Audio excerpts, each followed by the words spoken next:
Hey folks, welcome. Welcome to the November Part 2 video scope. I'm Jean. I'm a soul coach, intuitive channel, and astrologer. I'm going to call this video the Treading Gently video, and you'll understand as I move through the timeline. This is collective timeline. So this is the general energies that are running. You may be experiencing very different transits and themes in your own life, but it's helpful to talk about this to know what we're interfacing with on a collective, the collective fabric level, how we're all feeding into this reality that we're engaging with, interfacing with. So we're still riding on, but first, I have a few seats left this Sunday, the 19th, for the intuition webinar. I'm looking at your soul chart, sidereal chart, to see where you're naturally inclined to dimensionally connect.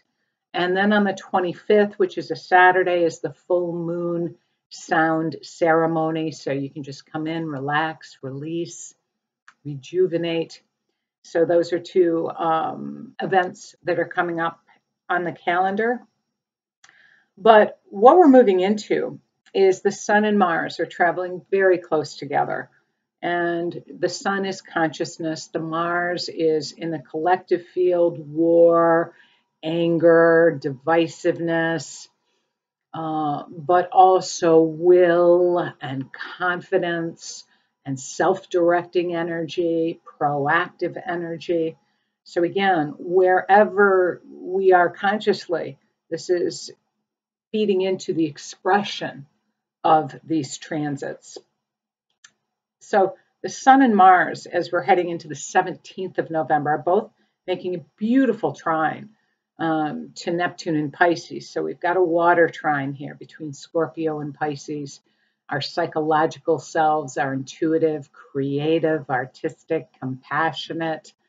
The male principles, the Sun and Mars, are trining Neptune in a flowing energy. So a lovely time through here for creativity and self-expression and incorporating more of that softening.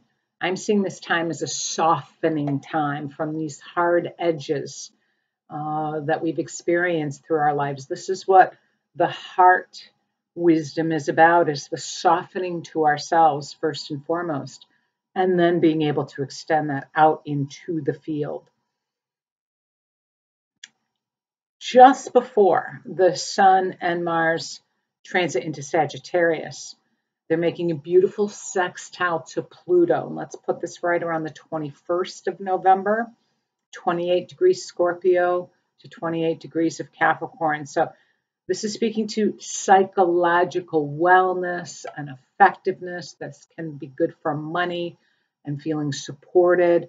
This would cover insurance, payouts, commissions, a myriad of ways in which we give support, receive support, Scorpio, and also our psychological programs that run. So this is a very empowering period this month of, making good decisions and feeling empowered to make good decisions and being present for others and others being present for you as well. It can be a good financial time. But then we head in from, let's say, about the 22nd through the 26th is when both the Sun and Mars, first the Sun is heading into Sagittarius, and they both meet up with Saturn. So Sun Sag is travel, explorations of the mind, expansion, media, foreign countries, global dynamics. And the Sun is going to perfect his square to Saturn on the 24th of November, which is Thanksgiving here in the United States. So this is why I was discussing that travel can be tricky, mobility issues, and to tread gently through here, to be patient, to plan for glitches or delays in some fashion. Also, your own vitality may feel a little bit lowered. We are heading into the holiday season, which can be tricky for some people because it's where we tend to feel more obligatory participation And if that's the case for you, you want to have your escape route intact, you want to have yourself fortified for this exchange, and to perhaps even, not overschedule your day through here.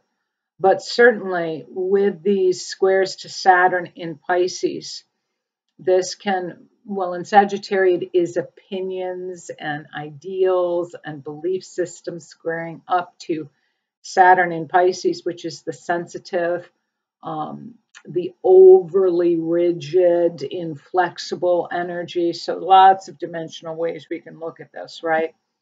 But suffice it to say, Thanksgiving's a little tricky. We have Venus in opposition to Chiron from Libra to Aries, which can be sensitive for relationship dynamics, but it can also bring great awareness of how you're really feeling about things and honoring those feelings and perhaps even making decisions. That North Node is transiting through Aries. And I believe we are going through a time of unlearning how we've collectively accepted the unacceptable, often through the experiences in family and relationships. It's a prominent theme right now, and that could be tied to what we call or term healthy boundaries. Because when you've been asked to perhaps accept what is not okay or acceptable, there's a learning surrounding this. And, this is often encountered through our school systems, through our family systems, social systems, etc.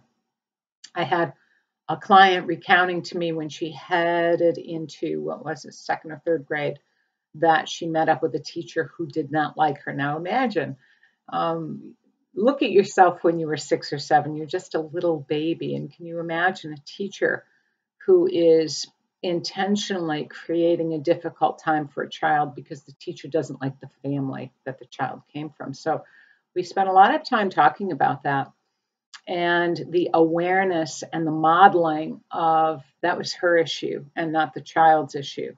And children so often take it in upon themselves as something that they're lacking or something that's wrong with them. So that's a perfect example of what I'm speaking here, the unlearning of unhealthy boundaries and behaviors. And I feel we are collectively strongly moving through this passage. And, this ties in beautifully to the North Node in Aries, because Aries has a lot to teach us about all of the ways in which our personal will, our sense of ourselves was perhaps breached, and whether that be through narcissistic behavior or corrupt systems on planet or unconscious parenting, etc.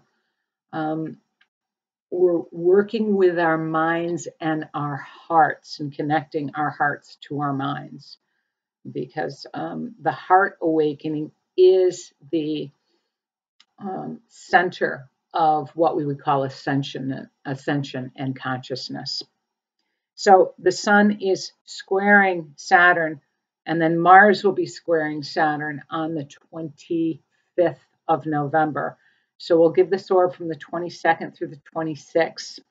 Saturn squares can be limiting. It can bring awareness, the need to persist, to persevere, to slow things down, to take stock of. And with the full moon that occurs on the 27th in Gemini. Now, Gemini at the dimensional level highlights siblings and relatives and friends. Also local travel, communication, speech, discussion, asking questions. This full moon is at 5 degrees of Gemini on the 27th, and it is opposing Mars in Sagittarius and squaring Saturn. So we've got quite a T-square set up here. This is a tricky time, especially from the 22nd going onward. You want to really be aware of your own heart and your own situation. Travel can be tricky through here. Saturn, squaring, Sun, Mars squaring, and Sagittarius is long distance travel, long trips, etc. So I would not be surprised if there were even some limitations on travel, where you can travel, especially globally, and I believe that's already begun. And Mercury is also squaring Neptune at this full moon from 25 degrees of Sagittarius to Neptune in the 12th. So this is taking us right into belief systems and opinions and our sensitivity, our anxieties, any victimization themes, but also the pushing onto Neptune can be the birthing of some new realities within yourself of who you really are, right? We aren't our cars, we aren't our jobs, we aren't our all of these things that the ego identifies with. And I'm not an ego basher. We need the ego to keep us safe, to help us organize our lives, to act upon things that we need to do. But there can be, some tension between the feeling nature and the opinions, ideology, and global situation, of course. Things are coming really quickly, one after another, and it's all chaotic and kind of shocking. So this Gemini full moon can also be really bringing up where you need to set limits on how much you're exposed to that as well. But even further, let's go up a little higher with this. It's our thought patterns.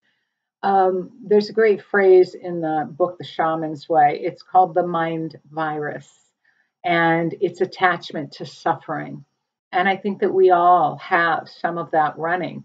And, these records, these attachment, these narratives that we tell ourselves are often running quite unconsciously, subconsciously. And the creative spirit, the heart can shed a light on this virus, the mind virus, and enabling your creativity to shift it, to shift when you're noticing those themes going round and round and round. And a lot of people are experiencing that negative circular thinking.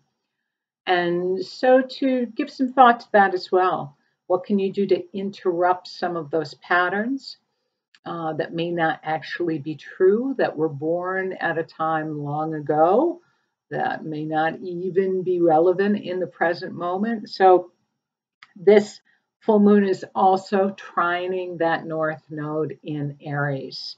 So this is from, the third house of mind to that, it's a sextile.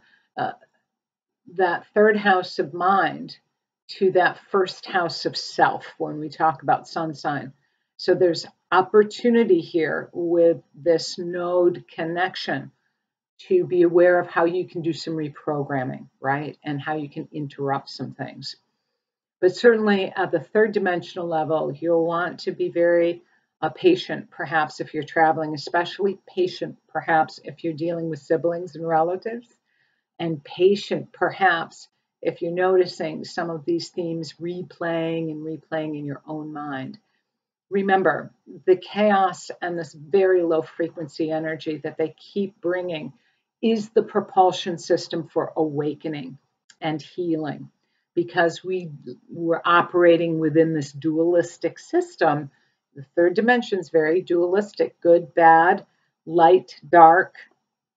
And when you're opening and moving up into these expanded perspectives, fourth, fifth dimension, that gives you different narratives on things and different interfaces and interactions. Okay? So take care, everybody. Much love. And I am, of course, always available for personal sessions. And I work a lot with light workers on planet, healers on planet through my coaching services. Much love to you. Take care.